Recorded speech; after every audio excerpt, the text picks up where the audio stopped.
Hello, good afternoon, good morning. Thank you for joining us at the International Virtual Conference on Museums 2022-2023. Thanks also to Mohammed Akhtar Javed, ICOM Pakistan, and ICOM Family Forum for giving us the opportunity to spread a sample of the work we do in relation to the artistic and architectural heritage of Mexico, and in this time, also in India. I want to send a warm greeting to Montserrat Navarro, who for health reasons will not be able to join us. We hope you recover soon, Montse. And I want to thank Ale, Claudia, Ariadna, Sofia, and Gayatri Mathur for being here. To start, we'll listen to Alejandra Mosco Jaimes, Curator of History at the National Institute of Anthropology and History, who will tell us about the musealization of musical heritage and how preserve and expose music. Thank you, Carolina. At first, I would like to say thank you to Javed in order to organize this conference, this event. Thank you to Carolina Carreño because she organized this in particular about heritage in Mexico. Thank you, everybody. Good morning, good afternoon to everybody. I will share my presentation. Please tell me if you can see it. Okay. Can see it. Thank you. Well, as Carolina says, I will talk about the musical heritage. Maybe could be sound a little bit strange, but in very few cases, we think in artistic heritage in music. But I think this is a good opportunity in order to, to share this experience. Okay, the musealization of musical heritage, how to preserve and exhibit music. Okay, I organized my presentation in 4 main ideas. The first one is Senidim, music and its conservation. I will talk about what is the meaning of Senidim, how to musealize music. Let's do it. And the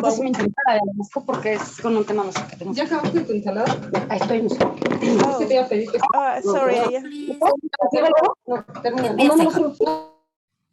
Okay, continue, Ale. Okay. Sorry, okay. And the last one is the power of messages, the results. Okay, I will start with the first. What is the Senidim? Okay, in 2015, the National Center of Music Research, Documentation and Information, Carlos Chavez, Senidim, for short in Spanish, of the National Institute of Fine Arts and Literature, turned 4 years old, and as a part of its anniversary celebrations, an exhibition was presented to show its history and the testimony of the researchers who were involved since its foundation, and to show the heritage that the Senidim preserves. Okay, well, this was an exhibition for anniversary of Senidim. The National Center for Music Research, Documentation and Information, Senidim, was created on July 1st from 1974, following an effort to establish a specialized place to study and disseminate Mexican music. Okay, despite Mexico's enormous musical tradition and richness, there are practically no exhibitions on the subject. In fact, there is still no museum in Mexico dedicated to Mexican musical heritage. That is why it was relevant to develop for the first time an exhibition not only on music, but also on the importance of collection, research, conservation, dissemination, and popularization of Mexican musical heritage. Work that has been carried by Senidim through INVAL.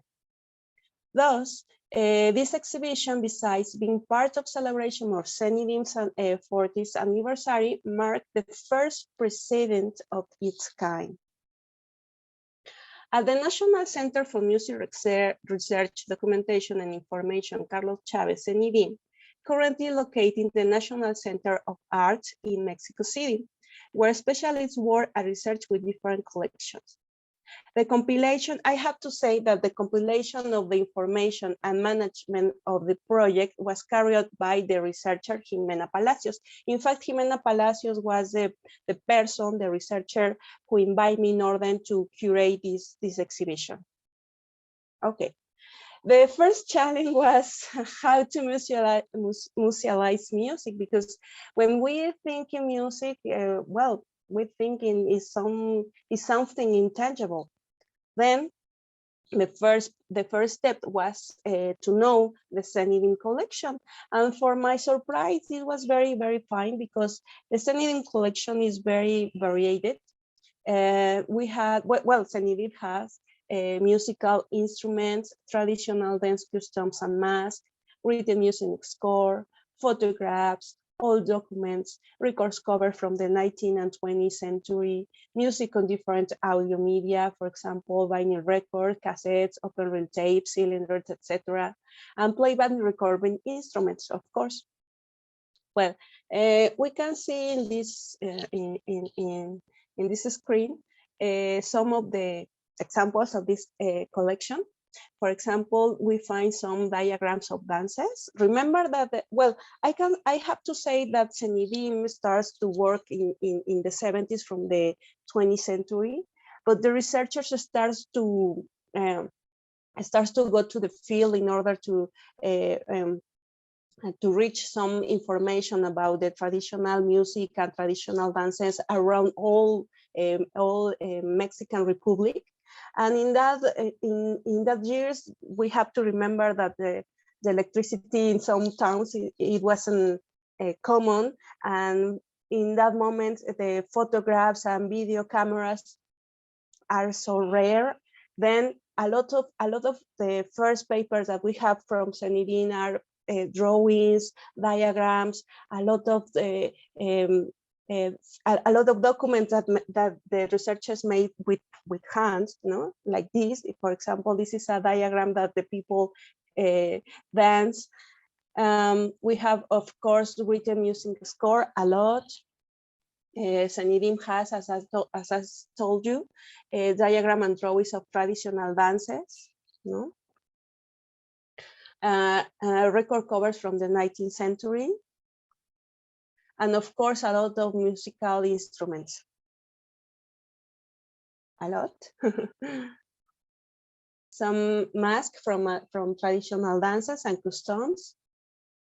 Pictures, because well, in some cases the researchers could take some pictures. Then Zenidin has a good archive about this. And of course, we have some archives of photographs from the researchers. In this case, we have pictures from Carlos Chavez, Enriqueta Kuchenko, and Ran Heimer that were the pioneers researchers in this order. We have well, Zenidin has the archive from Ernestina Garfias. Ernestina Garfias was a very, very good singer, a very famous singer in Mexico. Ernestina Garfias really liked the music. Then she has a lot of archives from music, from records, from picture, etc. And nowadays the Ernestina Garfias archive is in Zenidin collection.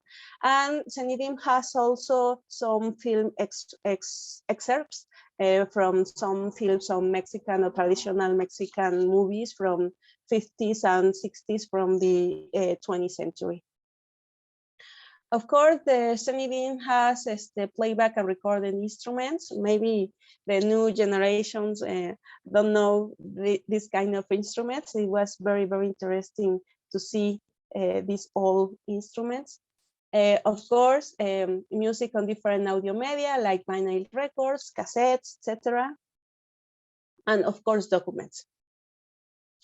Well, for the exhibition, we had to do audio selection because obviously in a musical exhibition, the people, although can to see some instruments, masks, customs, diagrams, drawings, pictures, etc. Of course, it was necessary that they listen audios, they listen music, And we did a selection about different audios from different parts of Mexico, from different periods of our history. And for that, we asked for some help, some support from the National Sound Archive of Mexico, Fonoteca Nacional de Mexico. And they joined a lot of audios that was really, really, really important. Okay, that was the collection and the main ideas, but let's do it. How could we do this exhibition? Well, for this exhibition, it was the exhibition, as I told you, was presented in the in the Central National Arts in Mexico City, in the Biblioteca Soriano, and the place was a little bit it was the exhibition was little in the space, and for that reason we organized the exhibition in 4 parts. We're in 3 parts and 1 conclusion. No, the title of the exhibition was 40 years of building Mexico musical memory. And we organized in 3 parts because we have 3 main ideas about how can we say the story of the Cenidim. The first was a place for study of the music of Mexico. The second was the research, document, and disseminate the music of Mexico. And the third one was Cenidim today. And the conclusion was, in the past, music was going away. Now we can preserve it.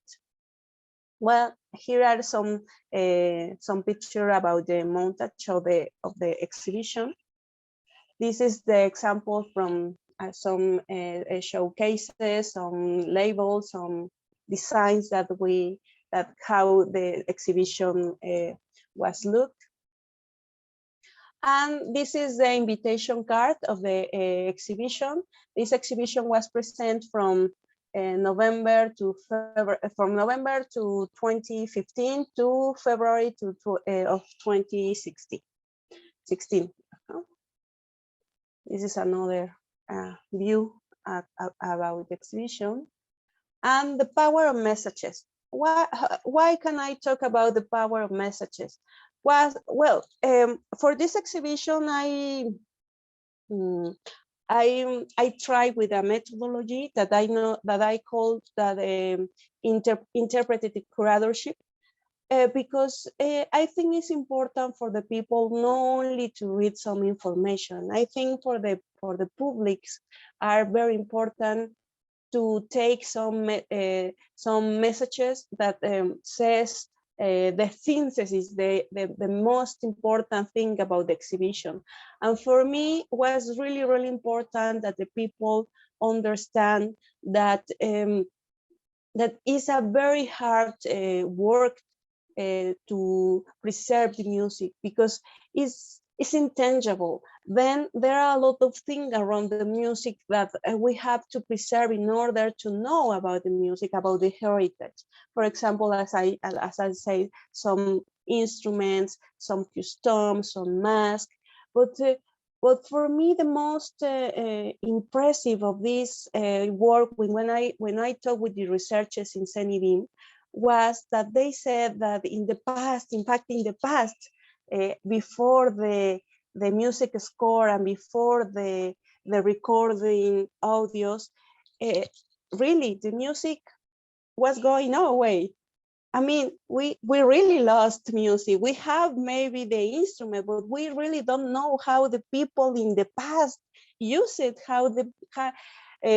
what the people listened. Then for me was very, very impressive. Nowadays we can preserve the music only about the scores, the music scores, or with playing or recording the music. There are no more. Maybe we can, I insist, maybe we can have the instrument, but the sounds, the melodies, only we can preserve it with the scores or the recording. Then it's a very, very, very, very good advantage that nowadays we have this. No? We have a Cenidim in Mexico that do this work. Then for me, the main messages in this exhibition were 2. no? A central message that was the title of the exhibition, the 4 years of building Mexico's musical memory. That was the main idea, that CENIDIM really is building the musical memory of Mexico. Then for conclusion, no, in the past, no, music was going away, now can preserve it. And I say this because in the last part of the exhibition, in the last label of the exhibition, these messages was for me the most powerful in the exhibition, because that was the main idea that I want to say to the people. Then I will read the last label. Is very short, and I will say why can I read it. Okay, in the past music was going away, now we can preserve it. In these 4 years, CENIDIM has had the noble task of building the musical memory of Mexico. As you could see, it began with the rescue of our musical tradition in the field, the collection and recovery of documents, score, photographs, instruments, etc., and the interdisciplinary work of many specialists. All this has been possible thanks to initiative, determination, commitment, and love for musical history. And you, how do you preserve the music? Because for me it was very important to give this last message for the people, no? Nowadays, how the people preserve the music. Then for me it was it was a surprise when I was after the opening of the exhibition, I was reviewing the newspaper, and I was so glad because in this newspaper, La Jornada is a famous newspaper in Mexico. In La Jornada, I found this article from a journalist that visited the exhibition and write about this. And for me it was a surprise. I was so glad. I read the article. I was very happy, but my happiness growing up when I read the last part of the article. Well, this is in Spanish. I did a free traduction, but I would like to read it for you, because for me it's a proof that the message, that big message, that the powerful message that I want to say to the people, I think was effective, no? Because the journalists take the message and end the article with this message. Okay, he said, on one of the walls of the exhibition, you can read this fourfold sentence, which can be considered a fundamental declaration of principles of CENIDIM. In the past, music was going away. Now we can preserve it. And he finished the article with the same message that we finished the exhibition. For me, it was a very good news. Well, this is only a very brief part of this experience about the musical heritage. I will find, I don't know how my time, but I think I am of time. This is my final screen, don't worry. My final thought, I can say that we talk about artistic heritage in museums, but we rarely think of musical heritage. There are relatively few examples of exhibition of this type of heritage, and in Mexico there is no museum dedicated especially of this subject. I think it's missing. The conservation of music is particularly complex, and little is disseminated and divulgated about in museums. I really think that we need to do more exhibition about musical heritage in our museums. And many topics can be musealized, including musical heritage. Thank you very much for your attention. Thank you very much, Ale, for this exhibition that goes beyond what are we used to see when we talk about art, especially in the museums field. which is deeply visual. And Mhm. congrats. If you have any questions for Alejandra, now is the time. You can type it in the chat or open your microphone.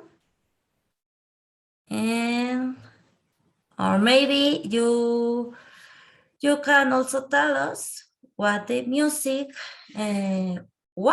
would you give, or what song is the one that the world cannot miss, or even if do you have a musical memory of your life or your country.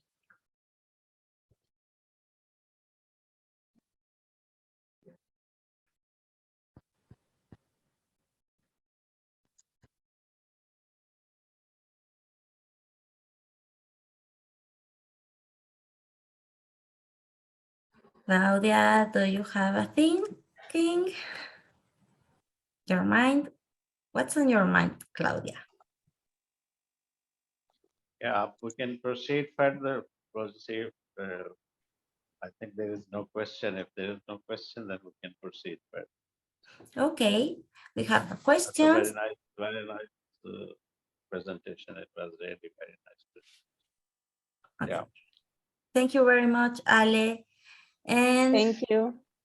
now we are going to continue with the participation of Claudia Morales Vasquez, creator of the program Take a Look at Your Monuments, who is going to present the project workshop of this program.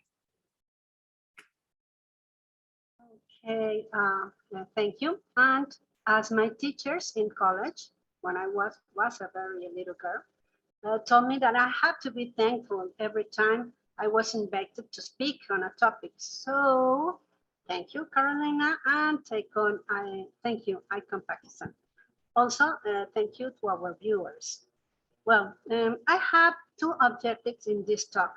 The first is to share one of our activities of the program, and the second, if any of these ideas or activities that I present you here and now help you to trigger your own, that will make me happy and satisfied. So let's begin because the time is short and there is so much to tell. I want begin to share. Meanwhile, okay, can you see now my screen?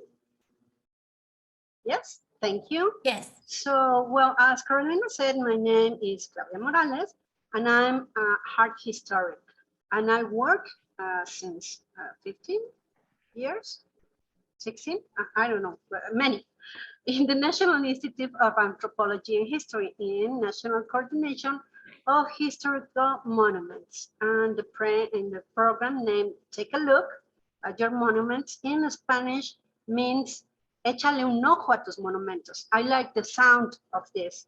And let me tell you that here in Mexico, we speak in double meaning. Let me try to explain. No? We say something that it has another meaning. In this case, échale un ojo, or take a look, it means two different things. One is take care, take care an object, take care of your sister, take care. And the other is to know something, to study something. So in this particular case, take a look, or échale un ojo, is take a look to historical monuments and know them. Yes, to know them. Well, this program is directed to young people and all the people around them. Well, however, well, I want to present in this moment the workshop project. This idea that I want to share with you. And first, I have to tell you about what is a historical monument in my country. So this is the question: what is a historical monument in Mexico? Well, here in Mexico, we have a law that protects our legacy, our heritage. Well, at least the tangible heritage. Its name the federal law on archaeological, artistic, and historical monuments and zones. Well, in chapter 3, article 36, defines that the states linked to the history of Mexico when Hernán Cortés conquered our country, well, the lands, more or less 1521. And it has a declaration by law. It's a historical monument. They classify into building and furniture. Both must belong in 16th to 19th centuries. But as I said, Mexico is has luck, very luck. We have a very luck because all of this, I want to, here it is.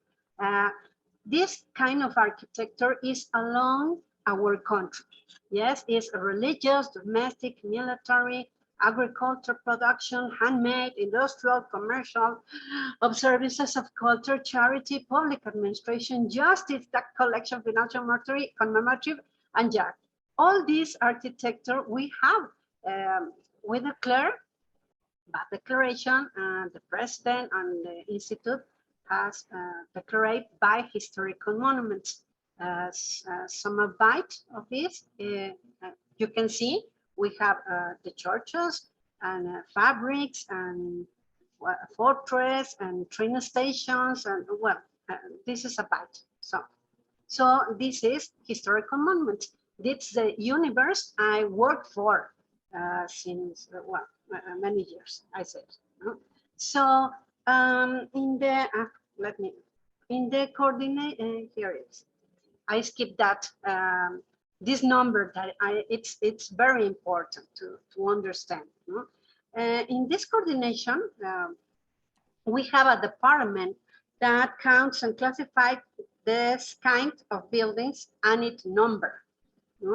At least maybe in December of last year, 2021, they count more or less 119,354 historical monuments in all our country. It's a big number for so many people that we try to preserve, to investigate, to spread out. So that's the reason. Échale un ojo a tus monumentos. Take a look to your monuments was created. So since 2026, we exist to spread and to invite the people to share the responsibility for taking care of our monuments. So this is a resume of what we do. Maybe let me. Well, this is the universe we have to work in mobile historical monuments. And the target, the objective, our goal is to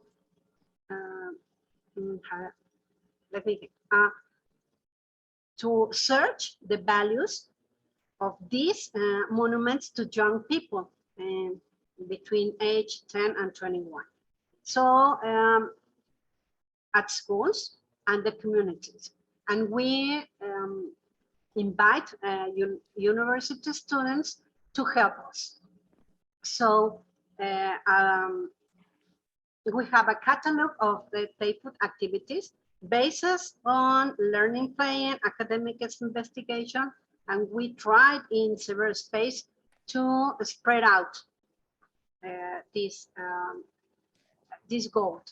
And of course, we have a methodology basis on constructivism and art history tools, but always to try to detonate or trigger, that's the question, that's the word, trigger emotions. And one of our activities is this workshop of projects. So let me think. In 2021, this is my birthday. Well, the birthday of the workshop is August 18th. And that's around the corner. Yeah, I can notice that it's only for 5 days. No, I will. Well, I have to celebrate. Maybe I will invite you to the party. Well, congrats. Sorry, because I'm very nervous and I want to tell you how important this is. Okay. For 5 years, we meet monthly, every last Friday for 2 hours, only for 2 hours. But before the pandemic, we meet at the headquarters of this program in our office in historical downtown of Mexico City.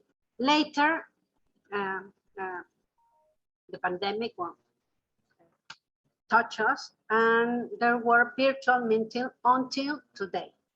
But who are they? Who are these people? No?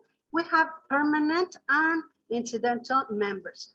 About this, well, there are some historians, art historians, architects, cultural managers, royalists, communicators, workshoppers, high school teachers, and the key word I want to notice that is civil society. They don't work for the INA or another institute, federal institute. There are people of communities, and I think it's very important to have people in the community worry about the heritage, you know, the legacy. So what do we do in these 2 hours in the last Friday of the month? Well, we have fun, but they present projects, no, by permanent or these itinerant members. Then we feedback and piloted the dynamics, the ideas, no? And I say, oh, I can see it's good, but if you can, that's feedback. No? We know another ways of working, not only mine or the program, another. No? It's very rich, these feedbacks. Always with fun and with playground. Juegos. Okay, with plays. And we train in other methodologies. And of course, we discuss conceptual terms like mediator, education 3.8, heritage, legacy items, and so on, so more. So this project workshop, actually, has became the dad, mom of all of these groups. All of these groups are collective or groups of citizens to make her or hers own project. There were shortcuts, and they have visit, they made postcards, and they are very creative and passionate people. I love them, really, really love them. So this one, another products that in the pandemic work in digital activities because of the pandemic. So for I'm sorry, but I'm really excited. So okay, this is my last, and this is my conclusions. No? These workshop projects has become not only a space of the feedback. No, it's reflection and hope. And hope, I think, is one of the most valuable and emotional things in the people and in these kind of projects to the community. This project, of course, is seedbed. As you can see, it was many other projects born of this space. So we advise to interested citizens, which sometimes they don't have a clue to start, how to start a project of this kind. So we can put some advice and many times cheers, because it's so hard, maybe, to concretize your dreams or your hopes into intangible reality. And we peer, of course, orientation between all of us. And when we have this training space of sort of self-training, we are cradle of other collective groups, and we support really like persons in difficult times. So in conclusion, we are people with common interest that found each other in this world, and we have become a community for the preserve of our historical monuments that give us identity and proud to be Mexican and human beings. And that's all. And thank you. And sorry because of my excitement. Thank you, Carolina.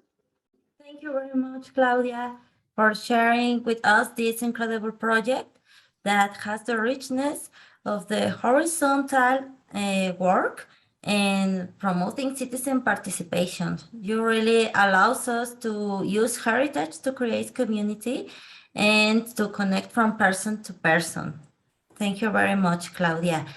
If you have no questions for Claudia, we could welcome Ariadna. Okay, we have a comment for you, a great work with communities, says Ariadna, and we have also congrats for Ale presentation too. Okay, now we continue then. Now I want to introduce you to Ariadna Patiño Guadarrama. She is a historian, specialist in museums, and she shares with us their presentation, Monumental Women, Public Sculpture from the Female Gaze. Thank you, Carolina. I'm very excited to be here. I want to share my screen, but I don't know what I'm doing right now. Sorry for that. Stop share. Let me share my screen. One minute, please. Let me see. I don't know. No puedo.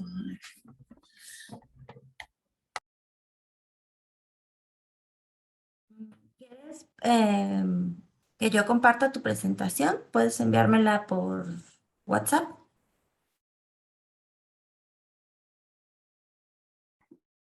Okay, I'm going to share my presentation because I don't know what happened with my computer.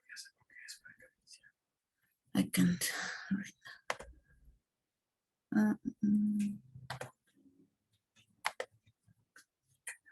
¿Y puedes ver el botón verde que está en medio de la pantalla para compartir? Yes, I can see the button, but I cannot share the presentation. I don't know why, but I'm sharing with you right now. Okay.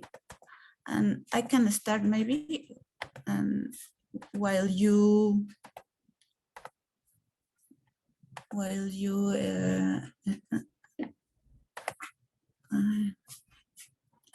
okay. Access for your presentation. Yes, I right now I give you to the access. Yeah. Can you share right now? I Can can you see it. see? Give me 1 second. I'll try again. Okay, I got it. Yes. Give me 1 second. Yes. Oh, thank you. Sorry for that. Don't worry. Technological issues that I have. Yes. Okay. Okay, let me see if I can share and full screen. I don't know how to do it. In presentación de diapositivas, you can click on and it's, yeah, right. And now Okay. you can change with arrows. Okay, I would like to start by thanking all my colleagues, especially Carolina Carreño, who I owe my being here. And of course, I would like to thank the ICOM family in Pakistan, and finally, Dr. Javed Muhammad for all his work and support. To begin with Monumental Woman, I consider it important to make a brief review of the role of women in art and their development as an artist, and most importantly, their relationship with male artists. Next one, please. Through art history and historiography, female production in art has traditionally been compared to male output, and the quality and importance of their work measured according to male standards. With the rise of female artists and the feminist movement, that first started in the US in the early 70s, it became important to approach the work of women in arts and in an innovative way. Linda Nutchell asked, why have there been no great woman artists? In order to start a historiographical review to recognize and understand the path of women in art. Analyzing the production and participation of female artists in Mexico has proven to be difficult, as academic research or records which refer to their works is hard to come by. This has certainly been made worse by the historical male dominance in academia, in which many female artists could perhaps not meet the standards set by males in their epoch. In this talk, I will focus on Mexican art and the 20th century and the different challenges that women face as producers and creators. The dominance of male production in the arts and also the predominance normatives created by them establish narrow artistic topics for women to develop in, including an imposition on how women should represent their own bodies. The female figure has used extensively in art both to combine positive qualities such as purity, the next one please, humility and devotion. For instance, and in religious image and national archetypes, but also as symbolism for negative qualities such as corruption and treason. As a clear example is La Malinche, a native woman who accompanied the Spanish conquerors in the invasion of the Aztec homeland at the heart of Mexico, who was centrally represented in murals by José Clemente Orozco and Diego Rivera. This dichotomy can be exemplified in a very general way in the next one, please. Virgin of Guadalupe, patroness of Mexico, as emblem championed by the Mexican independence fighters during 19th century. And the next one, the Angel of the Independence and Winged Victory and landmark in Mexico City. Next one, please. In the Mother's Monument made by Luis Ortiz Monasterio, and next one, and finally in the mural painting movement during the 20th century. For example, in Orozco mural painting titled Law and Justice, justice is symbolized a beaten woman, and the next one, this one is named Catharsis. The government is represented as a woman, but depicted as a war. So far, we mentioned some of the examples of attributes given to women from the male perspective. But what about the perspective of women artists? How do they represent themselves? From what standards? And next one, please. In the Mexican context, the entry of female students to the main art academy, such as the Academy of San Carlos in Mexico City, start very gradually. By the end of the 19th century, and it was only in the 20th century that considerable number of female students enrolled. Next one. With the outbreak of the revolution in 1910, the academy also underwent drastic changes and outdoor painting schools were created, a concept that initially appeared in France. In this school, the participation of women was already important but not recognized. Still, their production was subject of the standards imposed by the male norm. At the end of the armed conflict and with the consolidation of the muralist movement, here are the principal representatives. In 1921, the participation of women in art was kept on the sidelines, responding to the prevailing male opinion and consider women artists unfit to carry out work of that scope.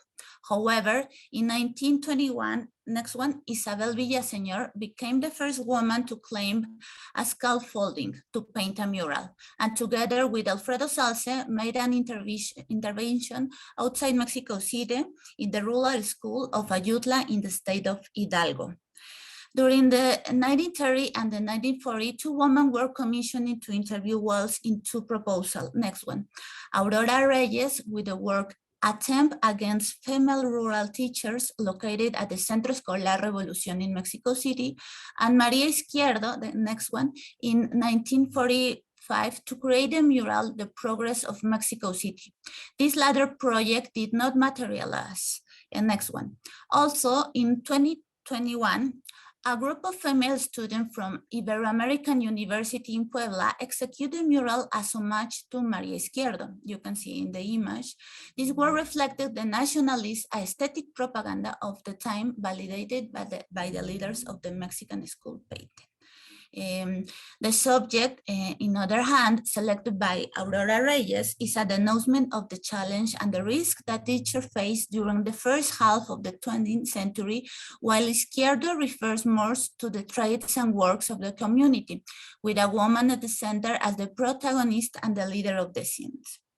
Next one, please. Through the 20th century, the muralist movement has at the forefront of Mexican art, and approximately 30 to 40 women participate in it, either as assistant or as a protagonist. In the last decades, art historiography has sought to recognize their work, which was often left unmentioned. Starting from the 30s, there was more openness towards the participation of foreign female artists, such as the sister Marion and Grace Greenwood, who painted murals in Mexico City and in the state of Michoacan. Despite this, they often complained that they suffered discrimination due to the fact that they work in a profession still considered exclusively for men. And next one, please. In a sculpture, women face even greater challenge than female muralists to generate spaces where they were not showered by the main male figures. Through history, we find only a few examples of female participation in sculpture around the world. We can find some records in the Renaissance period, although the value of the work was often not appreciated. Two standing cases are Propecia de Rossi, whom the Italian Renaissance artist Giorgio Vasari mentioned in his book, The Life of the Most Excellent Italian Architects, Painters, and Sculptors, and Luisa Roldan, better known as La Roldana, whose work during the 17th century was dedicated to religious sculpture. Next one, please. It was until the 19th century that other horizons were glimpsed to in the field of sculpture, where women could stand out as producers and creators. Two of the best known are Camille Claudel, next one please, and Elena Sorolla. Although Claudel was the only one. Give me 1 second, Ari. Yes. I cannot. Okay. Oh yeah. Camille Claudel and Elena Sorolla. Also, Claudel was the only one who made a monumental sculpture. And next one, please. In Latin America, specifically in Brazil, during the first half of the 20th century, the avant-garde movement called anthropophagia surfaced, which sought to generate an artistic proposal whose identity contemplate independence from European canon and the integration of elements of Brazil indigenous culture. This movement opened up a new direction for art in Brazil, so that a few decades later, the multidisciplinary artist Lydia Clark, together with other colleagues, founded the new concrete art movement, which broke with figurativism. One of Clark's proposals consisted in the manufacture of articulate sculptures, mobile sculptures, thus leaving the view an open interpretation. From Latin America, next one please, also stands Sila Sanchez Dominguez, born in Cuba and based in Puerto Rico, and Belkis Adrover from Dominican Republic, both multidisciplinary artists who also venture into sculpture. Yes, it's okay, next one please. In the study of the Mexican sculpture, and the next one, there are several loose threads pending to be spun, and also several exhibitions have been held. There has not been a comprehensive study. Some researchers prioritize male artistic work because a large part of the commissions for public works were assigned to men. Paradoxically, in most of their artistic allegories, women are recurring themes mostly as mother, educators, and indigenous women, and also in erotic topics. In contrast to the male figure is used to symbolize national heroes or working men of great musculature. Next one, please. Among the most important women artists that rose to prominence in sculpture during this period are Rosario Cabrera, who is best known as a painter and is considered the first Mexican female painter in the 20th century, and Rosa Castillo, who worked mainly as a teacher. As an art historian, Soledad Garcia Dueñas stated, historically, women have been deprived of the ability to establish their own connotators, because their aesthetic principles were bound by the male perspective, that is to say, to male conception of female body and therefore how it should be represented. During the second half of the 20th century, and with somewhat renewed vision of artistic works, Garcia Dueñas recounts that the plastic production of women established language as a means and end of expression in the recovery of their representation, recreation, and identity in front of the stage, in the crossing with her intimacy between knowledge, types of normative, and forms of subjectivity. As examples, we have Geles Cabrera and Angela Gurria, who use sculpture to open new artistic paths to create new perspective and routes of expression. Next one, please. By other hand, Helen Escobedo production is another important example with her proposal centered around urban sculpture mimicking the landscape. Escobedo refers that the work she did was under the magnifying glass for being a woman, for the dimension, and finally for the use of concrete. However, her goal was to make the sculpture not to disrupt the landscape, but become part of it. The artist mentioned to create a rhythmic interruption of space, repetitive sequences, so as to sculpt light, to use space and iridescent volume rather than solid matter. This is the subject of my current inspiration and the object of my research. End of the quote. Her work became inserted in the urban space, next one please, leading her to reflect the cost and benefit of the materials used, and her subsequent production sought to be more economical with emphasis on respecting the natural environment. In her most important works, which she combines as ephemeral, Escobedo collects recycled materials in a work titled Exodus. The next one, please. These pieces travel through different parts of city, both in Mexico and abroad. In each space, a particular meaning was given, from the deportation of Jews during the Second World War to the journey made by migrants in Mexico In Mexico, it covers the path of Latin Americans and Mexicans to the United States, representing them with figures that have no face. In this sense, for Escobedo, these pieces confirmed that permanent is not existent. Art, like many other disciplines, is ephemeral, as evidenced by the monumental representation that lose their validity due to the convulsion of our society. Appropriating this space, although in some cases temporarily, allowed Escobedo to generate proposals that consolidate her not only as an artist, but also as a critic and a precursor of a new generation that created art with a fundamental feminine vision and from a feminine position. The great challenge that remains for women is to find new ways to make public space their own, in a way that allows them to bring intimate space of famehood out in the open.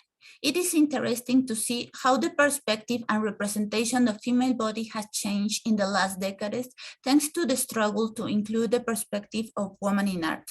Many more examples exist, and nowadays women were opening new avenues to understand their own work and to highlight the importance of a feminine perspective. Thank you. Thank you very much, Ariadna. You have some comments. Aram says, amazing work. Claudia Morales, love your presentations. How you thought about turning it into some kind of exhibition? Yes, it could be great. Maybe we can planning it, try to put in the walls in a museum. Maybe, I don't know, if we maybe collaborate together, we can do it. Yes, I'm in. Let's do it together, Ari. Thank you. And thank you very much for giving us this journey through the art of so many women that usually and historically has been unrecognized.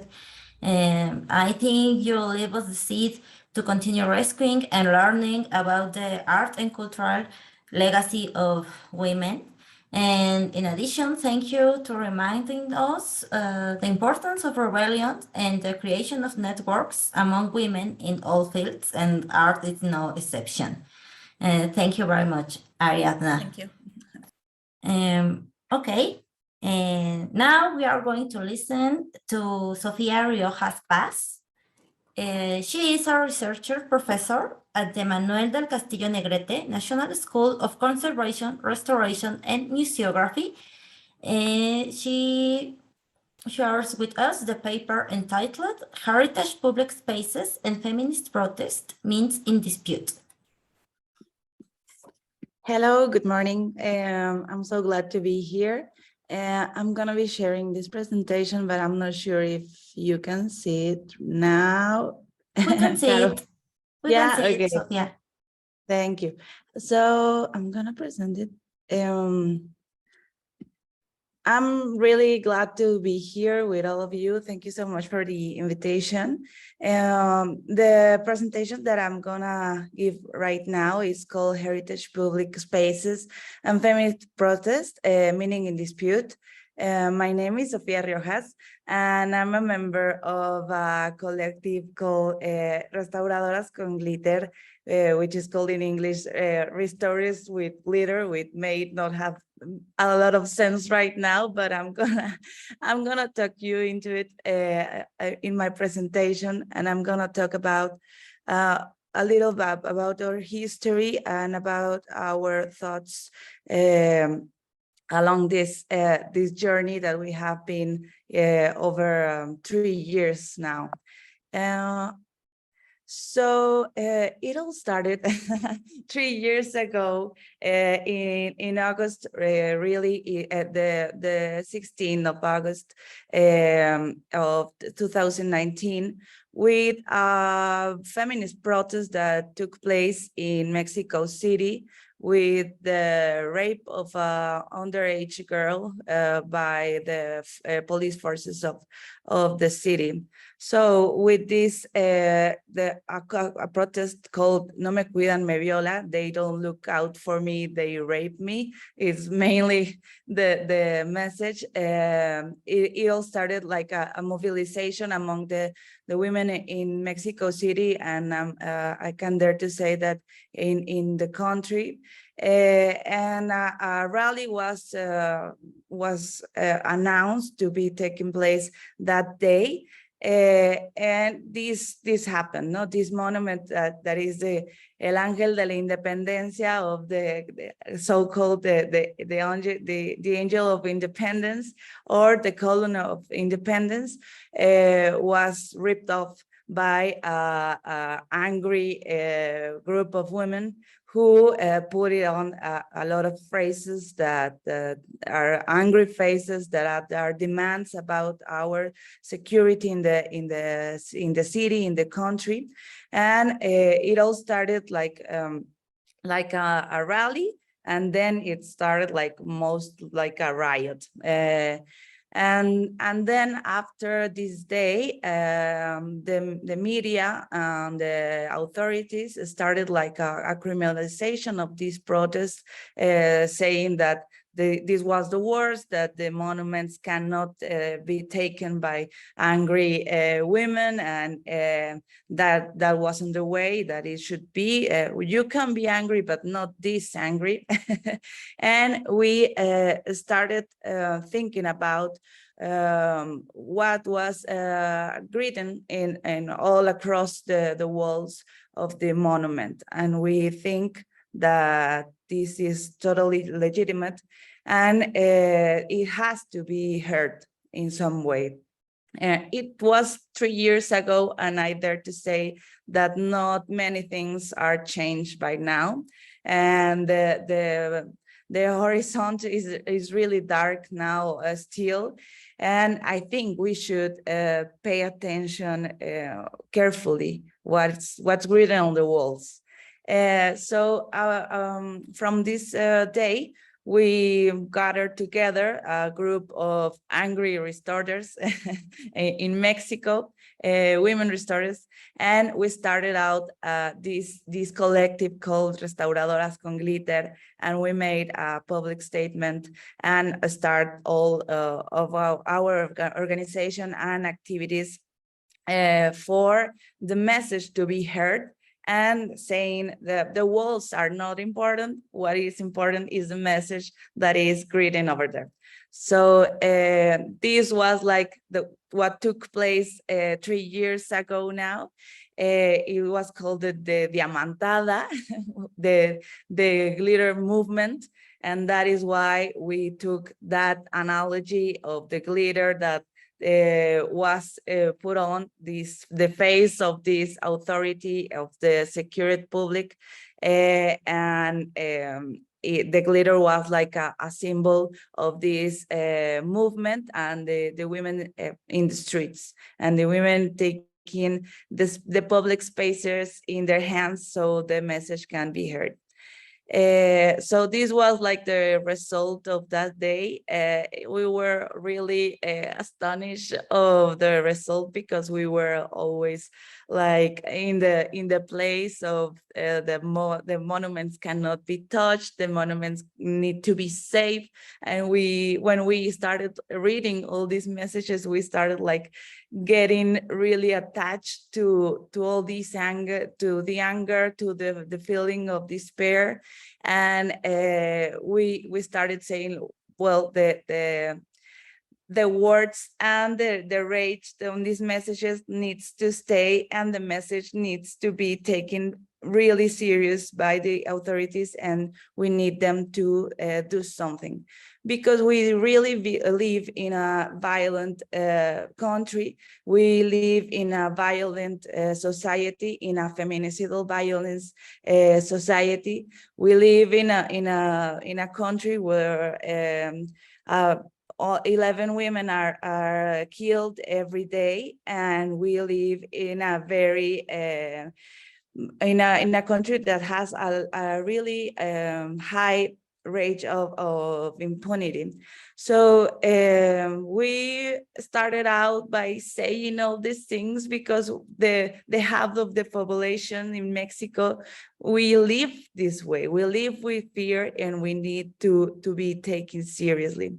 So we took these messages in the monument to well, to say that we actually live in a sexist violence country, and we need to solve the fundamental problem that is this thing, a country that is feminicidal, and we need to pay attention to this, not to the walls that are sad because they have messages in their skin. No, we need to pay attention to what is important. We need to not move in the media and in the hands of the authorities to a criminalization phase, and we need to put attention in the women protest of the legitimate right.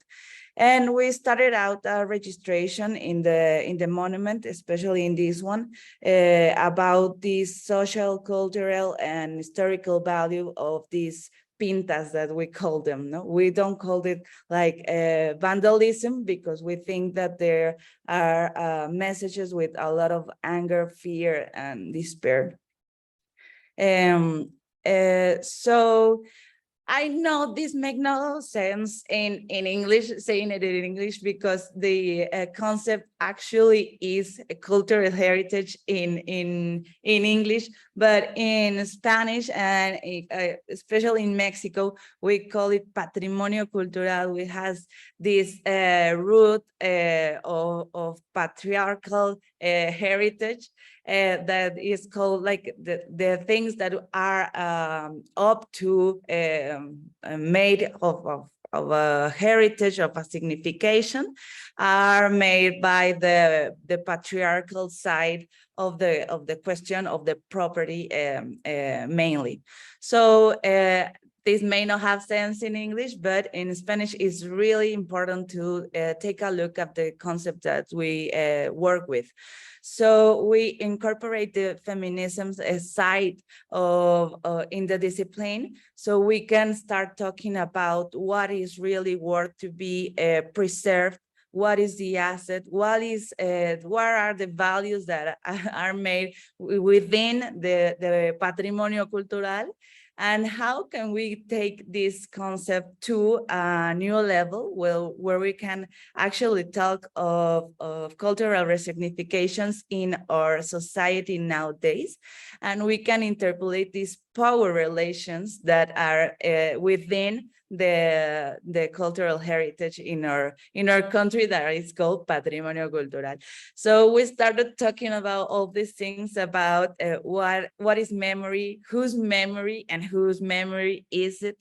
And we think that we need to talk about this because this really represent the relations that is implicit in the pragmatic and the discursive way that we work and we live the cultural heritage.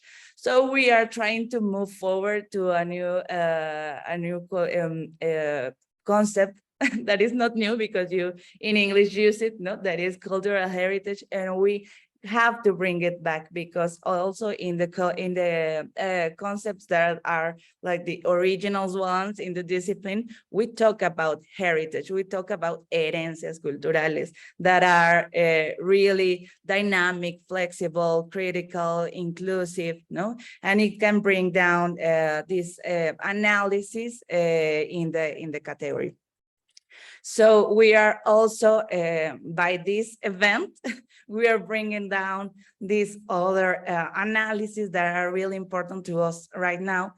And that are mainly introducing the cultural rights, and specifically the women's cultural rights into the matter of the preservation of the cultural heritage, not more the patrimonio cultural, but the cultural heritage of our country.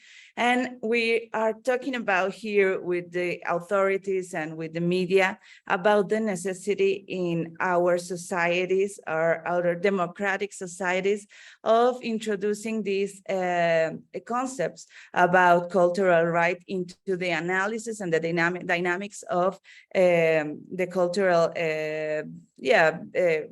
life of the cities. When we live in a really democratic society, we can start to see this diversity of demands that needs to be listened in the walls and the expressions. And the gender and cultural and rights are intersected, and it's needed to be that way because the culture is alive and we need it to be that way. We need to listen to the people that are in our society. And I really use this quote about the active participation in the cultural sphere, in a particular, the freedom of the challenge of the hegemonic discourses and the imposed cultural norms offers women as well as other marginalized groups and individuals crucial possibilities to reshape the meanings, and it also helps to consolidate the fundamental features of democratic citizenship, such as critical thinking, creativity, exchange, and sociability. So it's a thing that we need in our society to move forward, no? And we can do it if the dynamic is about criminalization of the protest, and no, it needs to be like that way, is respecting the status quo of things, because the culture needs to move. So we started out like seeing this thing in Mexico City, but it replicates in all across our country, and we see it in Guanajuato, in Pachuca, in Mérida, in Mexicali, and all these monuments across the country were taken by women, angry women that were looking out for their rights and for security and for a safe life and human rights. And this was like on the press, but we need to look at the faces of the protest. We are looking for our sisters, we are looking for our daughters, we are looking for the people that we know. There are many women all across the country that are in pain. So we started out like seeing these things, and then in 2020, the National Commission of Human Rights also was taken by some angry women, mothers and daughters, looking out for answers that the National Commission wasn't given. And also in 2019 and 2020, 2020, we started out looking at all these Thomas of the universities all across the country, looking for better ways to live and to learn in these places. And this is a really good example, because this is La UNAM, which is the main university in Mexico, and it's also a cultural heritage site by UNESCO. And the authorities were really mad that the university was taken by these angry young ladies that were looking for a change. And I dare to say that they are really making a huge change in it. So all across the time that we've been working, we've been looking for another examples, and we have been in many protests that we are talking about how we build our own memories. Is like a message that is continually greeting on the walls of the protest, and the names of the victim of feminicidal crimes so are also greeting all over. So there's a insistence of writing the names and our text and our memories and our history in the skins of the monuments. So I think that's a really good thing to say, that the monuments are alive, and we mainly as preservers and conservators are looking for it not to be touched. But when you see them in this dynamic with the people, and the messages that are written over there is really exciting. And you think also that you need to hear, you need to listen, you need to see very carefully what the cities and what the monuments are saying right now, no? And we can also see it in many other ways. Here in San Cristóbal de las Casas, we see it written on Setzal in the ground. And we also see this other example in Mérida, that is a monument of the conquistors of the peninsula, and all the messages are also talking not only about women rights, but also with the colonization side. So we started to complicate the analysis and the expressions. So that is really important.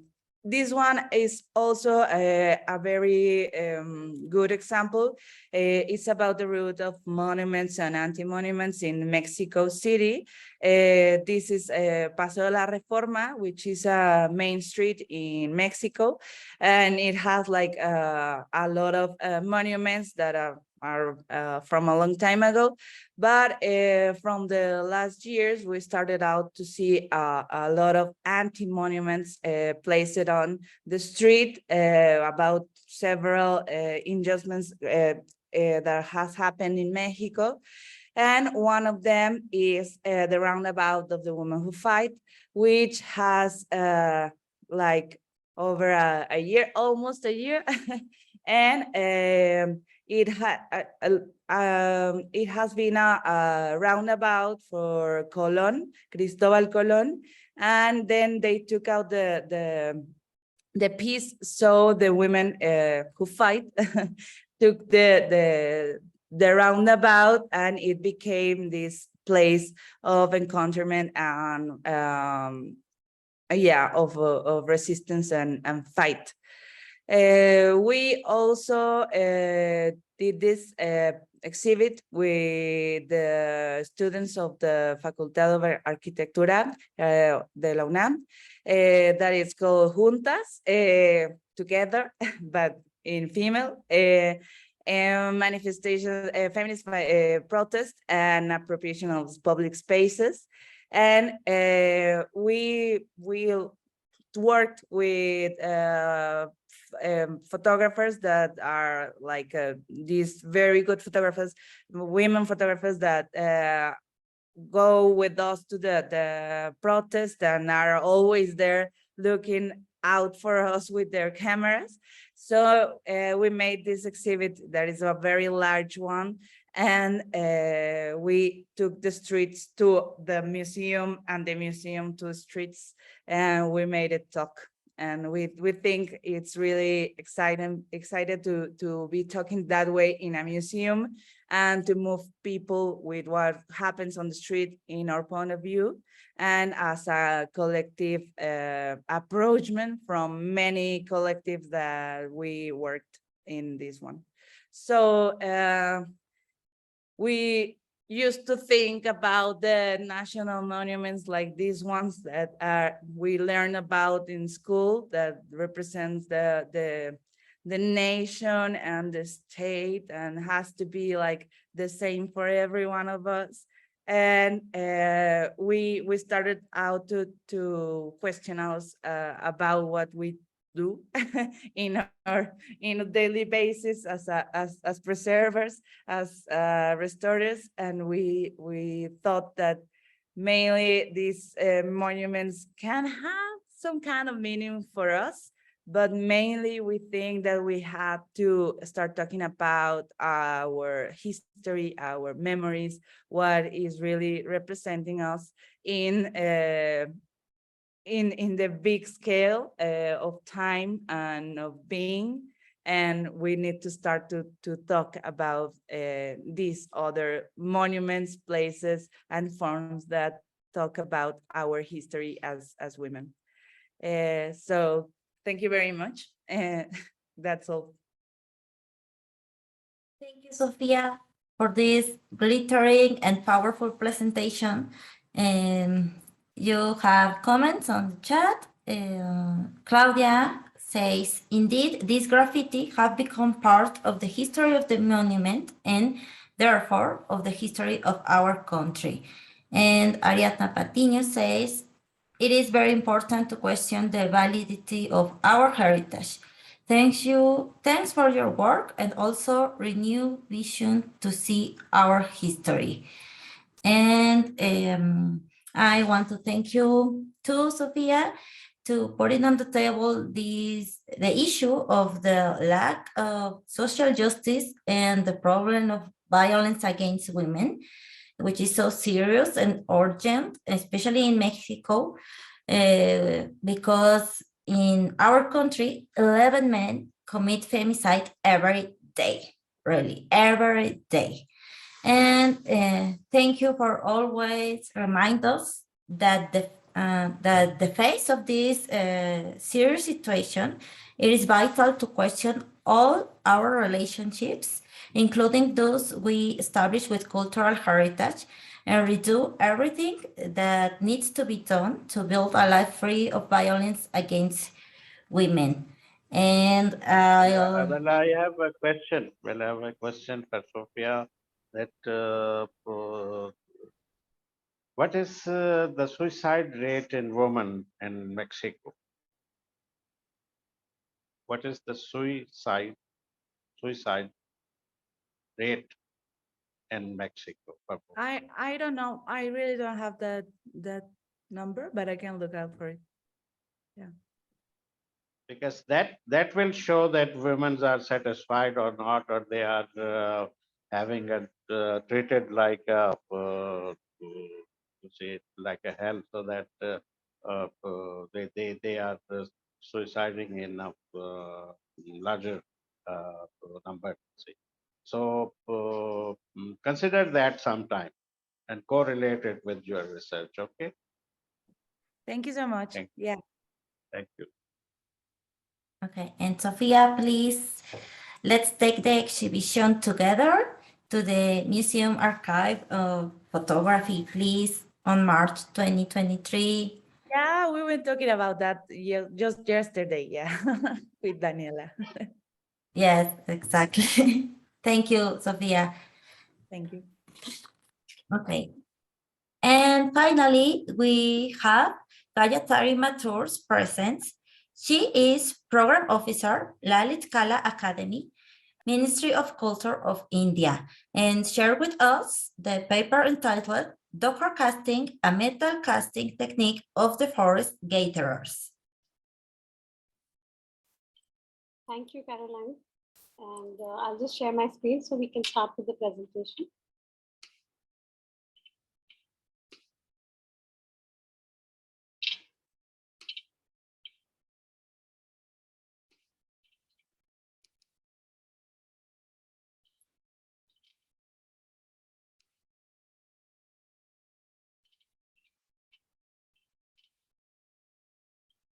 Is it visible to everybody?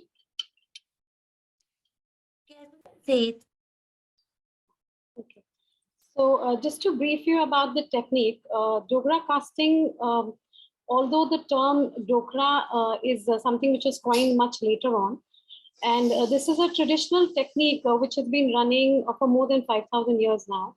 And it's a traditional technique of, it's also called the bell metal casting or the lost wax technique of metal casting.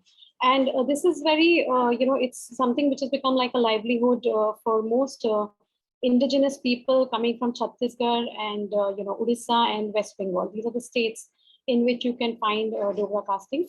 It's a method which, your forest gatherers. So generally these are indigenous people who are living in the forest, and they have been using, bee wax and termite clay and locally available clay from the, nearby rivers for making their metal works.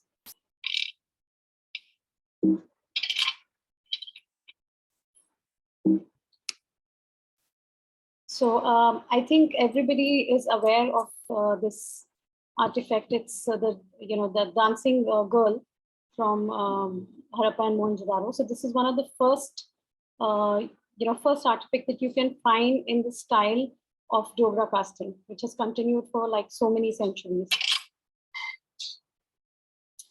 So the method, as I said, is initially the base or the armature of the sculpture is created out of clay and rice husk. Now this is locally available for most of the indigenous people. Then they create a very intricate design with wax coils, which is also very easily available because the bees, the bees are there in the forest and they use the wax from that. Then fine clay is covered, generally from termite hill, and the 3 coats of clay which is covered on top, including coal dust.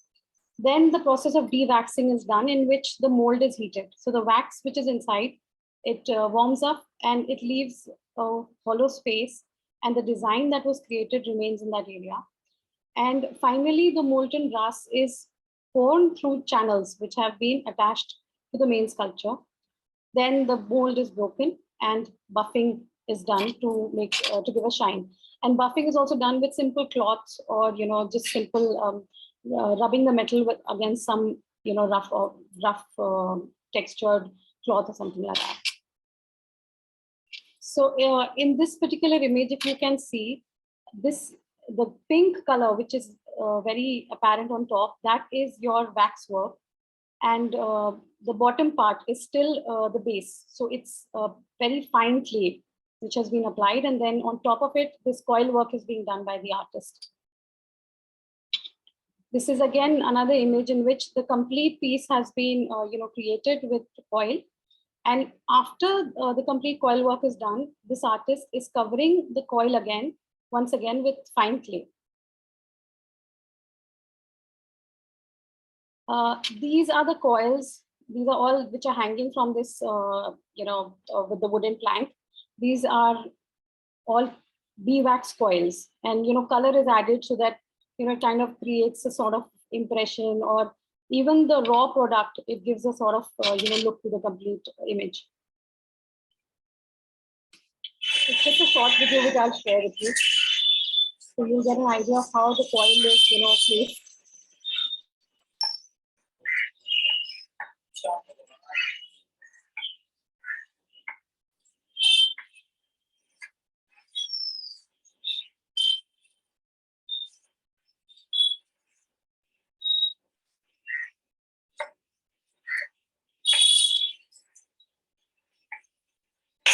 They are mostly hand-rolled coils which they use.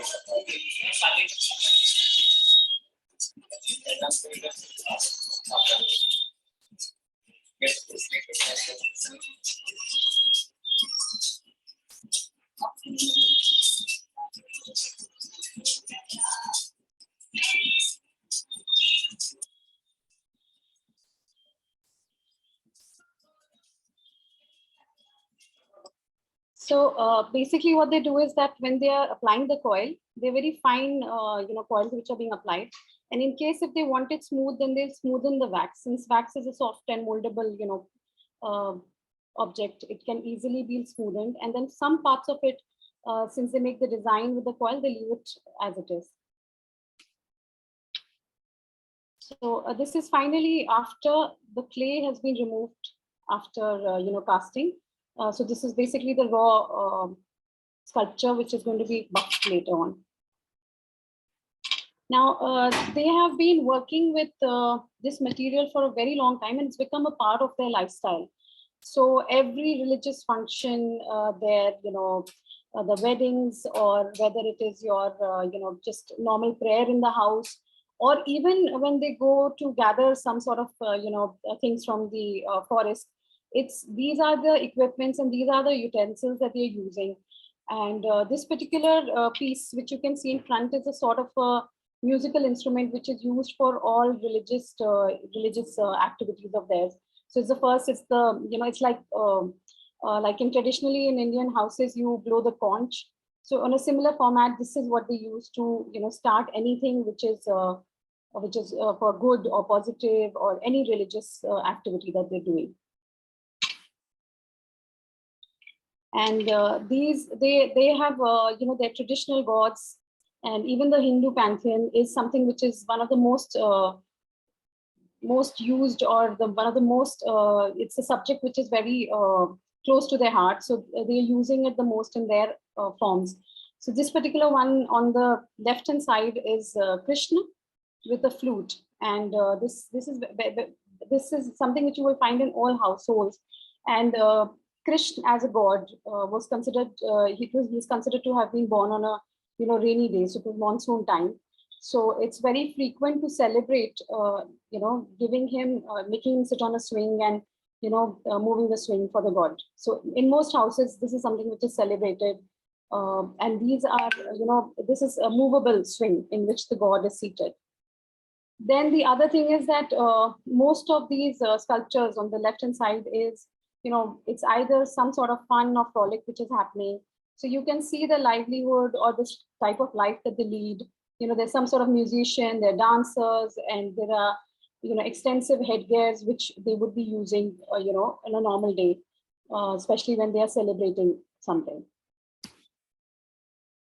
Now, this is again, as I said, that, religion is one of the most important object which is used to create the artwork. So this is Nandi, which is again the vehicle of Shiva. So if you're aware of the Hindu pantheon, there are three main gods: Shiv, Vishnu, and Brahma. So just like Alpha, Beta, Gamma, these three gods represent, one represents the preserver, the other one represents the creator, and the third one is the destroyer. So Shiva is considered to be the destroyer, and Nandi is his vehicle, or in other terms, you can say is the animal on which he would travel from one place to the other. And now onwards, of course, their products are also getting a bit of utility attached to their artifacts. For example, this being a candle stand. So it's not just having non-functional artifacts or having just a representation of gods or animals. They are adding on some function to the products that they're designing, so that they are also commercially viable. But majorly what you can see or recognize, even like for this particular one, the one in front, it's a smaller image. It's got an elephant and it's got a rider on top. And then there's a flat, sort of a plate on top. So it can be used as a candle stand. But majorly it is also talking about their way of life, how they are living. Like, for example, the lady at the back with the, with the vessel on top. So you can make out their everyday life is what is represented in those works. This is again a set of indigenous dancers and musicians, and the best part is you can see every coil which was made of the beeswax, the clarity in the work, and the detail that is handled by the artist. That is what makes these works so special, and they're all one of a kind in the sense it's just one mold and one work. It cannot be replicated even by the artist, because every work has to be created afresh. It's not like if you see 10 items in front of you, all those 10 will have some difference, because each work is only casted once. Once the mold is broken, that's the end of that product. You cannot remold it or reuse it again. Now, in this particular work also, this is, because of course they're coming from the indigenous, background. Most people as buyers would prefer to buy something which is talking about their tradition, their jewelry or their culture. So this has become a very famous sort of a group, that is the tribal man and the tribal woman. And the best part about these works are that they're lightweight. They are generally, it's just small coils which are creating the complete form. So there's not much weight in these works. And as I said, to make it more viable, there's a lot of jewelry which is available these days in this style. And they're all lightweight jewelry and they're beautiful pieces, each work, artwork in itself. So that's a much, that's something which is really getting a lot of praise in India. And through, of course, e-commerce, a lot of these products are even going abroad now. And of course, their sense of how they depict their animals, their subjects, that's what makes these works special. So, the sort of animated characters in each piece that you can see, whether it's the tortoise, it's the elephant, or it's a bull, that animated character, or that, there's a very, there's a sort of light in each work. So it kind of makes you happy, when you look at these works. And that's what makes these works special. They're not 100% realistic. They are, of course, very decorative, but every piece itself is something which will make you happy in the house. So having these in the house really are something which people want to do and want to keep. And another thing, as I mentioned earlier, also the representation of gods and goddesses is another subject which is used by these casters. And it's amazing to see, the forms that are created. For example, having, 8 hands, or having a lion at the bottom, which is so beautifully crafted with, every hair which is visible through the coils, or the way the coil has been created. So this is another, Mahishasur Mardani. That's another female goddess which is represented. And it's a goddess which is considered to be, somebody who has killed darkness, or killed, it's Mahishasur. So it's a mighty Asur, which has been, killed by the goddess. So the power of the female Shakti is very apparent in this particular work. And as you can see in the bottom, there's this sort of a bull shaped figure. So the bull is the Mahishasur, and the Devi, of course, is also a representation of Kali. And the other thing that is very apparent in most of their work is the importance of Mother Earth. So many of these works are worshipping women, or showing the positive aspect of women in their life, their culture. So in this particular image, you can see that the mother, or the mother goddess, is made very large in comparison to all her children. So it's basically all the indigenous people who are holding on to her hand, sitting beside her, and she's the main who's kind of protecting them and, being there for them. And the best thing is that it's part of their heritage. I mean, this is nothing out of the odd. This is something which they're doing on an everyday basis. They are going to the forest. Everything is locally available for them. They're using the bee wax from there. They're using the termite clay, which is there in the forest, or the clay which is, around the rivers. And even the metal that we're using is generally scrap metal. So, it's basically, these products are created out of very little. And the final pieces which are made are so beautiful that you cannot even see, or you cannot even judge their humble beginnings. So that's more or less about this particular craft. And it's of course a tradition which is longer than most of us can imagine. So that's it from my side. Thank you so much. A wonderful presentation, Gayatri, and thanks for showing us this wonderful form of manufacturing and creating these important artifacts for your culture and the importance that they have. We have any questions or comments for Gayatri? I think we have no questions. Okay. Thank you very much again, Gayatri. And Ariadna says, thanks you, I learned a lot. And I think that it's all. Well, with this, we end the presentations. I greatly appreciate your listening. And do you have any comments, Javed?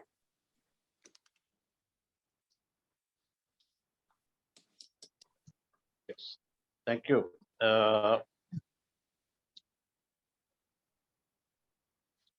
Yes, I think that all presentations were very nice, and although we have listened some presentations in Spanish, and we had some visuals, say awareness about this presentation, but then while listening in English, I think we got the essence of those presentations, and I believe that such presentations really have a so great knowledge in it, so that the sharing of such these presentation which counts a lot. So I congratulate to my all colleagues and especially to you because you have been chair in arranging, organizing all these things, and then you moderated this program this way excellently. So once we also had in Spanish, and now we had it in English. So our IVCOM, NVCOM, and IVCOM minimum requirement is completed from Mexico. So it's nice, but that definitely I would like to engage with you people. So because you people are so hardworking and so lovely faces, those are you are just always smiling. So this is the thing essence is required. There's that speaker should not be in tension. You see, so that he should be free of mind, and he should be a smiling face and laughing face. So I'm thankful to you and to all, and particularly, especially to my friend Alexandra. Is she there, Alexandra? So particularly, I'm I'm here. thankful to her. Yes, because Alexandra, look, you were my first contact in Mexico. Yes, exactly. Do you remember it? Yes. Okay. So in India, Pakistan, we have a nature that we don't leave our friends. You see, once they have done a little thing for us, we never leave. Okay. We always come to their door and knock the door and then say, hello, how are you? So you are my first contact in Mexico. So you will see that I will keep knocking your door. You see. So the first knock you will hear on 24th October. 24th October is what is that? That's 24th October. 24th October or 8th October, perhaps like that.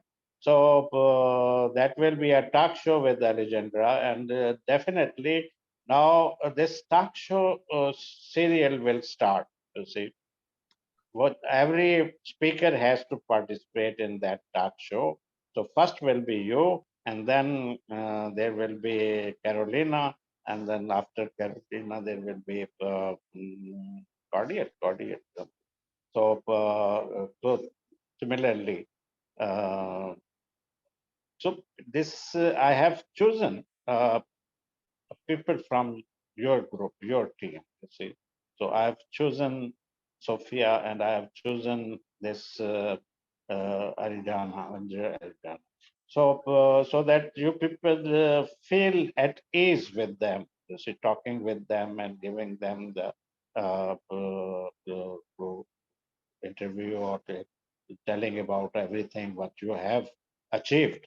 So this is a landmark which you will talk about in the talk show, informal talk show, right? So that will be more informal than the formal. So you people will be happy to join that. You can drink a cup of coffee, you can eat anything, and you can even say, wait, I'm coming back. Okay, you can go away for 1 minute and then come back, and so we will restart it. So this is the informal way. So Gayatri says, I'm thankful to Gayatri. She is so nice that after our friend, Mesrat is something like, yeah, Mansrat. Mansrat, after Mansrat declined, then she agreed and in emergency, because I have contacted her in the morning, and then in the evening she has on the presentation. So excellent presentation. We learn about the Indian art and about Indian women decoration, their power, their energy, and all this thing. So thank you very much, Gayatri. And with these words, I will once again say thank you very much. It was an excellent presentation, the whole. So we will put the video on our pages in Messenger and Facebook, so that you can see that. And this is a few things I don't talk about that, because the after giving a series of presentations, you get refined and refined and refined, and then one day you will come up like a giant, you see, because the people of Mexico will be giving you such a great welcome on any presentation, because they will